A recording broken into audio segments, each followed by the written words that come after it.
masuknya Islam di Nusantara ini dari berbagai macam sumber.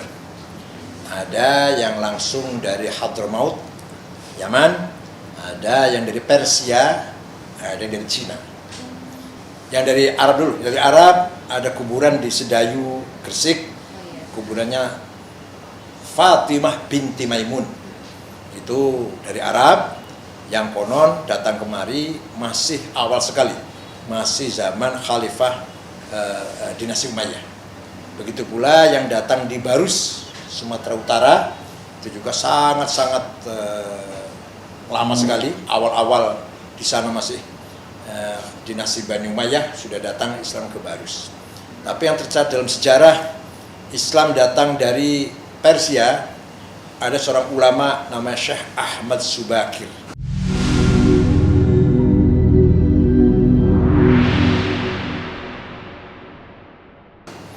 Datang kemari atas perintah sultan dari sana, karena pedagang-pedagang Persia kalau datang ke Nusantara, ke Jawa ini berangkat 100, pulang 350, mati di sini. Berangkat 50, pulang separuh. Coba ditengok ada apa sih di sana tuh. Berangkatlah Syekh Subakir, datang kemari berkenalan dengan Ratu Sima, Ratu Kalingga di Jepara yang sangat terkenal adil itu. Perempuan Ratu Sima. Nah, ternyata konon dilihat di Nusantara banyak dedemitnya, banyak makhluk jahat. Maka ini memang sejarah campuran ya, campur legenda ya. Maka Syekh Subakir ini rupanya yang suka membunuh pedagang-pedagang Persia. Oleh beliau, dedemit-dedemit makhluk halus yang jahat itu dirantai, dibuang ke Laut Selatan. Kecuali ada dua makhluk halus yang baik, mulia, tidak mengganggu Islam, tapi tidak masuk Islam.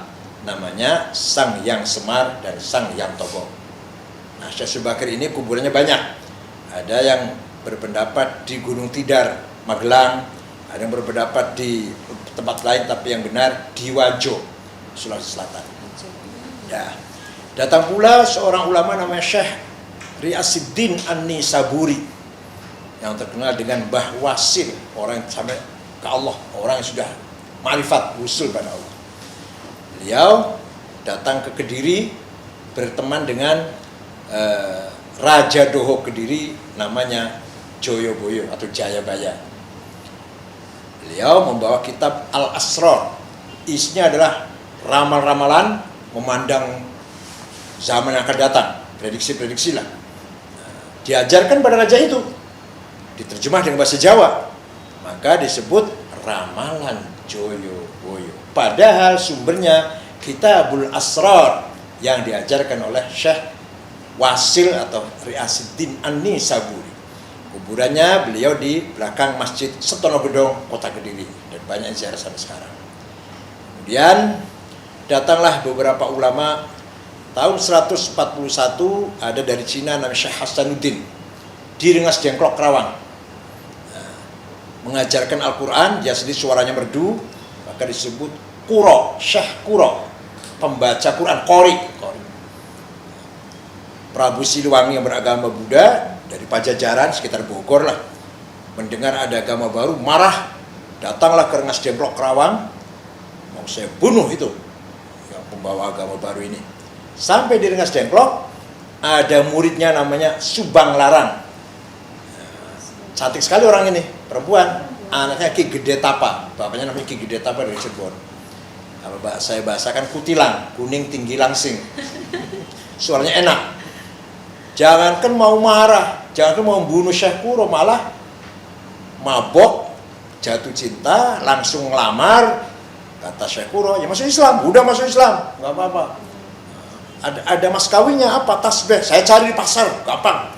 Gak ada di sini, adanya di Arab sana. Udah saya terbang ke sana.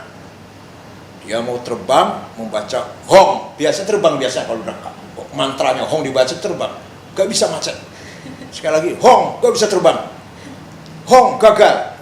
Kata Syekh Quro, kalau kamu mau terbang, baca Bismillahirrahmanirrahim. Hongnya dibaca juga. Ini Islam Nusantara ini. gabungan antara bismillah dan mantra Jawa. Ringkas cerita, dia terbang, datang bawa tasbih. Terjadilah pernikahan Prabu Siliwangi dengan Subang Larang.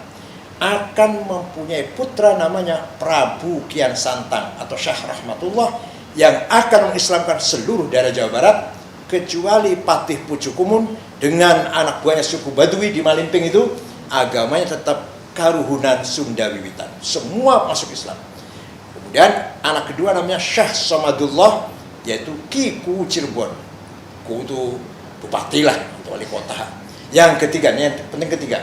Anak ketiga dari Prabu Siliwangi namanya, perempuan namanya Rara Santang atau Syarifah Mudaim, dinikah oleh Habib, namanya Habib Abdullah Azmat Khan, akan punya putra Syarif Hidayatullah Sunan Gunung Jati, yang akan mengislamkan seluruh Jawa Barat. Tahun 1410, seorang ulama Cina, Syekh Hasanuddin yang di Rengas Dengklok, itu terjadi pernikahan antara Prabu Siliwangi dengan muridnya Syekh Hasanuddin itu. Artinya apa? Artinya Islam di Jawa Barat disebarkan tidak dengan kekerasan, tidak dengan pedang, darah-darah tidak, tapi dengan karena raja jatuh cinta pada Subang Larang. Itu Jawa Barat. Yang Jawa Timur, Jawa Majapahit, agamanya Hindu. Raja terakhir Brawijaya V, punya istrinya banyak, ada 600 istrinya. Di antara istrinya muslimah, namanya dari Cina, namanya Su Banci, atau orang Jawa bilang Dewi Retno. Punya anak laki-laki namanya Jinbun. Si Jinbun nakal. Akhirnya diusir dari istana, jalan ke timur 30 kilo lah, masuk kota Ampel, Surabaya. Ampel Denta, Surabaya. Jumpa dengan Syekh Rahmatullah Sunan Ampel bin Ibrahim Samarkandi, dari Samarkand datangnya, yang mendarat di kecamatan Palang, Tuban. Masuk Islam di Jinbun nih. Masuk Islam, namanya diganti Abdul Fattah. Setelah belajar Islam, hafal Quran 5 tahun, dia permisi pada gurunya akan membentuk kerajaan Islam. Berdirilah kerajaan Demak Bintoro. Pertama kali kerajaan Islam di Jawa. Begitu mendengar anaknya jadi raja Islam, si bapaknya ini Brawijaya V kontak dengan Raja Sriwijaya Palembang, anaknya juga tuh, namanya Aryadilah. Nah, Jinbun jadi raja Islam, bagaimana pendapat kamu? Dijawab, mohon maaf, saya sendiri sudah masuk Islam.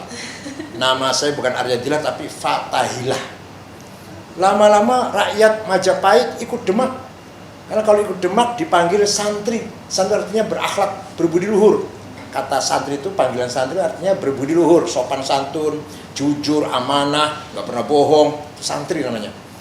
Walaupun nggak pernah pesantren.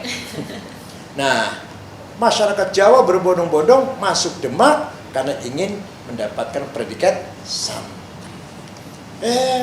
Rakyat Majapahit masuk Islam semua. Raja Brawijaya V ditinggal rakyatnya sendirian masuk Islam.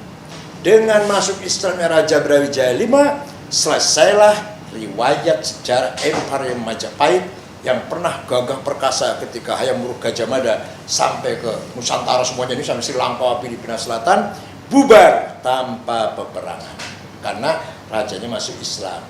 Kuburannya di Gunung Lawu, Karanganyar, di atas gunungnya. Nah, itulah bagaimana para wali menyebar Islam di Jawa tanpa peperangan. Kata orang Jawa, mana itu Majapahit? Sirna hilang kertaneng bumi, hilang ditelan bumi, dari perang gak apa hilang. Mana itu orang yang sakti-sakti? Katanya orang Majapahit itu sakti, kok kalah? Kalah dengan mantranya santri katanya. Suro diro joningrat lebur dening pangastuti. Kehebatan orang Jawa kalah oleh doanya santri. Di antara caranya lagi, agama Hindu itu menganggap manusia berkasta-kasta. Brahma, Satria, Sudra, Veriya, Waisa.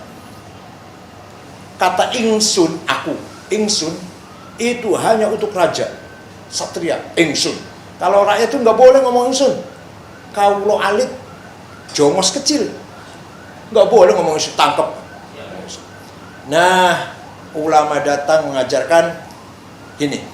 Nawaitul wudu'a, niat sopo ingsun, ambil air wudu usolli fardhu dzuhri, niat sholat sopo ingsun. Orang Hindu kaget, orang Jawa kaget. Seumur-umur boleh ngomong ingsun kalau masuk Islam. Kalau nggak masuk Islam sampai kiamat kurang 2 hari nggak bisa ngomong ingsun. Akhirnya berbondong-bondonglah masyarakat Jawa masuk Islam karena ingin menggunakan kata ingsun. Karena Islam egaliter, tidak mengenal kasta-kasta. Oh, banyak cerita gini, banyak sekali. Ada orang sesajen, apa ini Pak? Sesajen mengusir roh jahat. Nasi sekepel di pojok. Kata kiainya, potong kambing 1, bikin gulai, bikin rendang, masak beras 15 kilo. Dia nurut. Jadilah 30 piring, 40 piring dengan mangkok lauk 30 piring, 40 piring. Ditaruh di pojok mana Kiai? Ditaruh perempatan mana Kiai? Ditaruh bawah pohon mana Kiai? Bukan ditaruh di bawah pohon perempatan atau pojok rumah, tapi dimakan oleh masyarakat, oleh tetangga, teman-teman. Tapi sebelum makan, minta pada Tuhan agar apa? Yang diminta apa? Kamu selamat, istrimu selamat, anakmu selamat, hartamu selamat, hidupmu selamat, matimu selamat. Maka namanya bukan sesajen, tapi selamatan. Caranya begitu loh, cara dakwah. Wah, kalau kiai tanya apa ini sesajen, tendang pakai kaki, musyrik, nggak jadi Islam. Itu namanya ud'u ila sabili rabbika bil hikmah. Dakwahlah kepada masyarakat agar memeluk agama Islam dengan penuh kearifan, wisdom, santun, wal mau'izatil hasanah, tutur kata yang santun. Wajadilhum billati ihsan. Kalau butuh dialog, butuh diskusi yang baik, yang beradab, jangan yang mencaci maki atau meremehkan lawan bicara, harus dengan baik cara dialognya. Itulah rahasia mengapa Islam tersebar Nusantara tanpa peperangan. Ada kiai masuk ke desa situ lagi nggak ada air, kemarau, ayo kita berdoa bersama, datang air. Kata kiainya, ini bukan saya yang datang air, tapi Tuhan Allah. Ada satu desa kena penyakit menular, cacar misalkan, doa yuk, sembuh semuanya satu desa. Bukan saya loh ya yang menyembuhkan, Tuhan yang satu namanya Allah.